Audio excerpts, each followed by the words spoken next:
आगे की सीक्वेंस की। लेकिन इससे पहले मैं आपको बताना चाहूँगा कि अपन ने अब तक चैप्टर नंबर 4 क्वाड्रेटिक इक्वेशन में से 4.1 कंप्लीट कर ली है। 4.2 अपन ने प्रीवियस वीडियो में स्टार्ट की थी। उसके अंदर मैंने क्वेश्चन नंबर 1 के 4 पार्ट आपको एक्सप्लेन कर दिए थे। आज हम बात करेंगे 5th पार्ट से। देखिए 4 तक मैंने इसलिए एक्सप्लेन किया था कि 4th बिल्कुल सिमिलर में था, वहाँ कोई भी रूट वाली टर्म नहीं आई थी। लेकिन क्वेश्चन नंबर 1 के 5th पार्ट में जो आपको क्वाड्रेटिक इक्वेशन गिवन है वो रूट की फॉर्म में है। तो देखो रूट वाले के लिए अपने को सोचने का करने का तरीका थोड़ा सा चेंज हो जाता है, इसलिए मैंने इसको थोड़ा सा चेंज करके लास्ट में बताना चाहा है। वैसे बेसिकली ये 3rd पार्ट है, पर मैंने इसको लास्ट में इसी रीजन से रखा था कि यहाँ पर रूट वाली टर्म आ रही है। मेथड अपना वही है जो अपने पिछले क्वेश्चंस में फॉलो किया था। मैंने आपको बताया था कि फर्स्ट नंबर को अपन मल्टीप्लाई करेंगे किसके साथ, लास्ट नंबर के साथ। तो √2 मल्टीप्लाई होगा 5√2 के साथ, √2 मल्टीप्लाई बाय 5√2। तो जैसा कि आप पढ़ के आए हैं 9th क्लास के अंदर, √2 जब √2 से मल्टीप्लाई होता है तो 2 बन जाता है, और वो 2 इस 5 से मल्टीप्लाई होगा तो क्या बना देगा 10। अब समझिएगा आपको फैक्टर किसके करने हैं, 10 के। पिछले क्वेश्चन में अपन ने 10 के फैक्टर एंटीजर्स की फॉर्म में किए थे, मतलब परफेक्ट नंबर की फॉर्म में किए थे। अब अपन 10 के फैक्टर्स करेंगे। फैक्टर मैंने आपको बताया था कि फैक्टर को प्लस करना है या माइनस करना है वो डिपेंड करेगा आपके लास्ट वाले साइन पे। लास्ट साइन क्या है, प्लस का, मीन्स 10 के ऐसे फैक्टर कर रहे हैं कि प्लस करने पे अपने को क्या मिल जाए 7। तो देखिए 10 किसकी टेबल में आता है, 1 की टेबल में आता है, 10 टाइम्स 2 की टेबल में आता है, 5 टाइम्स 3 की टेबल में नहीं आता, 4 की टेबल में नहीं आता, फिर से 5 की टेबल में आता है 2 टाइम्स। ये अपन ऑलरेडी लिख चुके हैं। इसके बाद प्लस करने पे कितना आना चाहिए 7। तो यहाँ इन फैक्टर को प्लस करने पे कितना आ रहा है 11। इसका मतलब ये अपने काम का नहीं है। इन फैक्टर को प्लस करने पे कितना आ रहा है 7। इसका मतलब ये अपने लिए यूजेबल हो गया। अब इसको अपन कैसे करते हैं ये भी मैं आपको पहले एक्सप्लेन कर चुका हूँ। देखिएगा बच्चों, √2x², मैंने कहा था इन दोनों में लार्जर नंबर को लिखा जाता है। 5x plus 2x plus 5√2 0। समझिएगा यहाँ पर अपने को थोड़ा सा ध्यान रखना है कि रूट वाले के अंदर अपने को थोड़ा सा चेंजेस करना होगा। चेंज क्यों करना होगा, तो देखिए यहाँ से आप कॉमन लेते हैं तो x कॉमन आ जाएगा, बट इनसे जब आप कॉमन लेते हैं तो कोई भी अपने को कॉमन टर्म नहीं दिख रही है। तो याद कीजिए ये 2 को क्या मैं ऐसा लिख सकता हूँ, √2 into √2x plus 5√2 equal to 0। केवल अपने लिखने का पैटर्न चेंज किया है। 2 को मैंने क्या लिखा, √2 इंटू √2। उसको लिखने का रीजन क्या है, ताकि आप यहाँ भी √2 की टर्म बन चुकी है और यह भी √2 की टर्म बन चुकी है। √2 को अपन क्या कर सकते हैं, कॉमन लेके आ सकते हैं। अब देखिए यहाँ पर x कॉमन आ जाएगा तो रिमेनिंग क्या रह जाएगा, √2 प्लस 5। यहाँ से आप देखेंगे तो √2 कॉमन आ जाएगा। यहाँ पे √2 है और यहाँ पे √2 है, √2 कॉमन आ गया। देखिए यहाँ √2 2 टाइम्स है, उसमें से 1 टाइम हमने कॉमन ले लिया तो रिमेनिंग में क्या रह जाएगा √2। ये √2 ऑलरेडी कॉमन आ चुका है, रिमेनिंग टर्म क्या रह गई 5 इक्वल टू 0। अब क्या रह जाएगा आपके पास √2x प्लस 5 और यहाँ से क्या रह गया x प्लस √2 इक्वल टू 0। फिर मैंने कहा था आपको रूट्स निकालने के लिए अपन क्या करते हैं, √2x plus 5 equal to 0, √2x equal to -5, x equal to -5 और यहाँ से x प्लस √2 इक्वल टू 0, तो x इक्वल टू -√2। तो याद रखिएगा रूट वाला क्वेश्चन आपके बोर्ड के पॉइंट ऑफ व्यू से बहुत इंपॉर्टेंट होता है। और यहाँ जो स्टेप है, इस स्टेप में आपको यहाँ थोड़ा सा सोचना होगा कि मैं इसको किस तरीके से लिख सकता हूँ ताकि मैं इजीली कॉमन ले सकूँ और ये ब्रैकेट वाली टर्म सिमिलर बन सके, ताकि वो री कॉमन आ सके। अब बात कर रहे हैं बेटा अपन एक्सरसाइज 4.2 के क्वेश्चन नंबर 2 की, विच हैव 2 सब पार्ट्स। उसके 2 सब पार्ट हैं। फर्स्ट पार्ट के अंदर क्वेश्चन की वर्ड प्रॉब्लम में गिवन है जॉन एंड जीवंती। देखिए there are 2 persons, John and Jivanti, together have 45 marbles. दोनों के पास कितने मार्बल हैं 45, बट अपने को ये नहीं पता कि जॉन के पास कितने और जीवंती के पास कितने, बट दोनों का मिला के कितने मार्बल हो गए 45। बोथ ऑफ देम लॉस्ट, दोनों के 5 मार्बल्स गुम जाते हैं, मीन्स कम हो जाते हैं। And the product of the number of marbles they now है, गुमने के बाद, लॉस होने के बाद उनके पास जो मार्बल है उनका प्रोडक्ट कितना गिवन है क्वेश्चन में, 124। तो आपको फाइंड करना है how many marbles they have to start. Starting में जॉन और जीवंती के पास कितने मार्बल्स थे, समझिएगा। अब आप लोग ये भी नहीं पता कि जॉन के पास कितने हैं और जीवंती के पास कितने हैं, तो let one by one, let John has marbles be X and Jivanti has marbles be Y। As पर क्वेश्चन के according John and Jivanti together have 45 marbles. That means John की मार्बल और जीवंती की मार्बल कंबाइंड होकर कितने मार्बल हो गए, 45। तो देखिए यहां से आप x की वैल्यू कैलकुलेट कर सकते हैं या y की वैल्यू कैलकुलेट कर सकते हैं। तो अपन y की वैल्यू कैलकुलेट कर लेते हैं। Now y equal to 45 minus x। इसका मतलब अगर जॉन के पास कितने मार्बल हैं x और जीवंती को अपन ने कितना एज्यूम किया था y, और y का आंसर कितना आ गया 45 minus, that means John's marble x and Jivanti's marbles हो गए अपने 45 माइनस x। क्लियर। इसके बाद according to question both of them loss 5 marbles. तो after loss marbles of John के कितने मार्बल हो जाएंगे, पहले जॉन के पास कितने मार्बल थे x, उसमें से 5 लॉस हो गए। अभी मैंने बताया था लॉस का मतलब कम हो गए, तो क्या कितने रह जाएंगे उसके पास x माइनस 5। इसी तरीके से मार्बल्स ऑफ जीवंती भी अपन कैलकुलेट कर सकते हैं। देखिए जीवंती के पास कितने मार्बल रह गए 45 माइनस x, उसमें से भी 5 उसको लॉस हो गया, तो इसमें से 5 कम हो जाएंगे, तो रिमेनिंग में क्या रह जाएगा 40 माइनस x। यहां तक कोई दिक्कत नहीं होगी।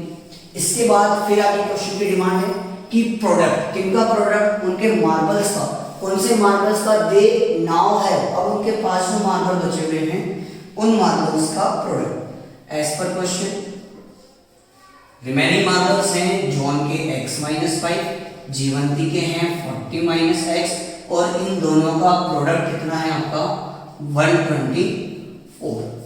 तो देखिए ये x मल्टीप्लाई होगा 40 के साथ जैसा आपने पहले किया था।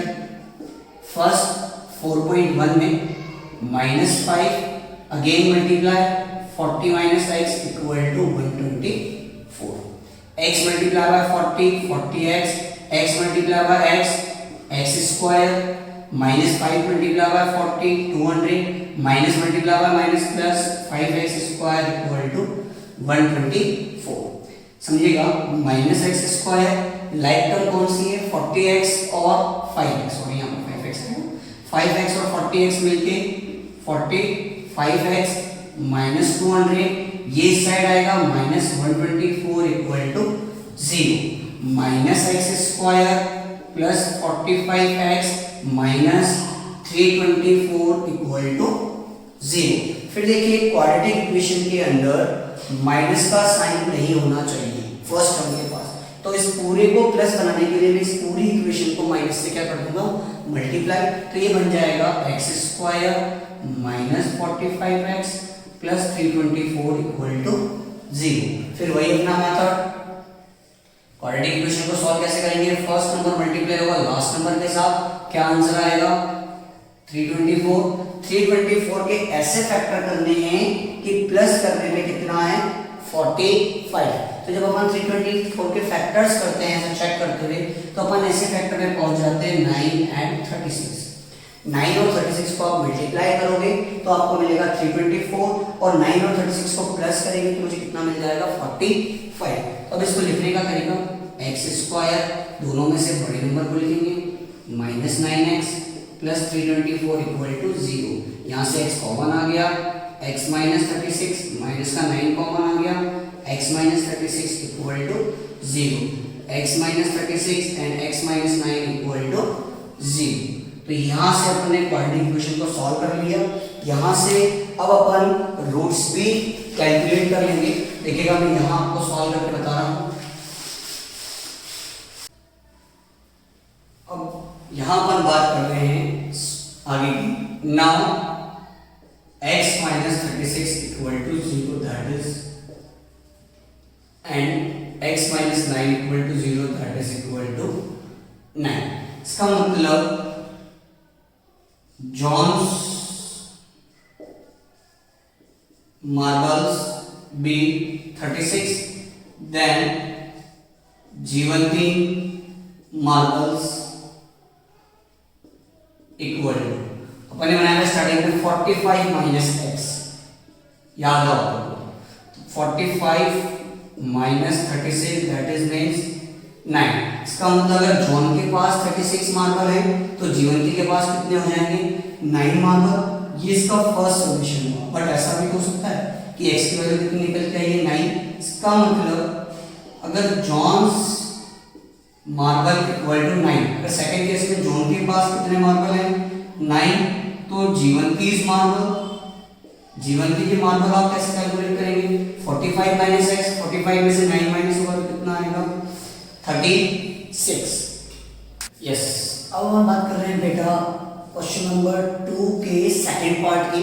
देखिए ध्यान से, इसमें क्या क्या गिवन इंफॉर्मेशन है।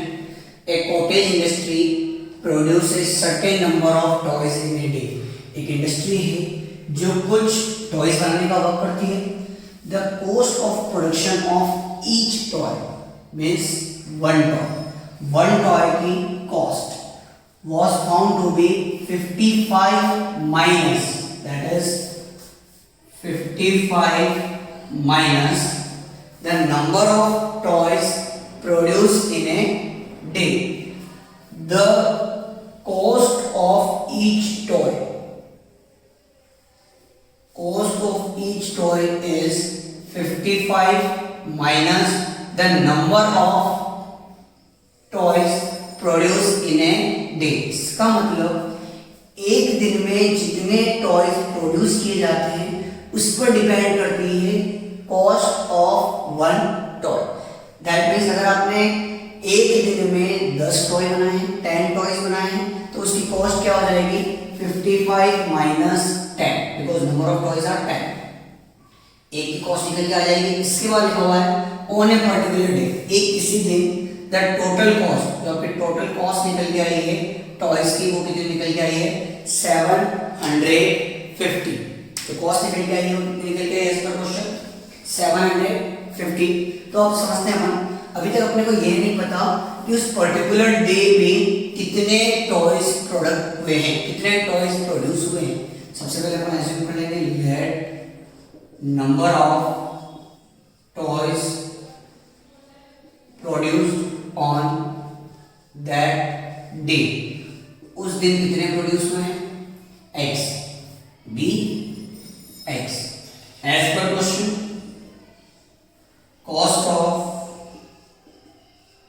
One toy equal to cost of each toy be found as 55 minus number of toys, और नंबर ऑफ टॉयज को अपन ने क्या लिया हुआ है x। इसका मतलब ये निकल के आ गया आपके वन टॉय की कॉस्ट, जो कितनी आ गई 55 माइनस एक्स। फिर आगे दिया हुआ है on a particular day total cost. Now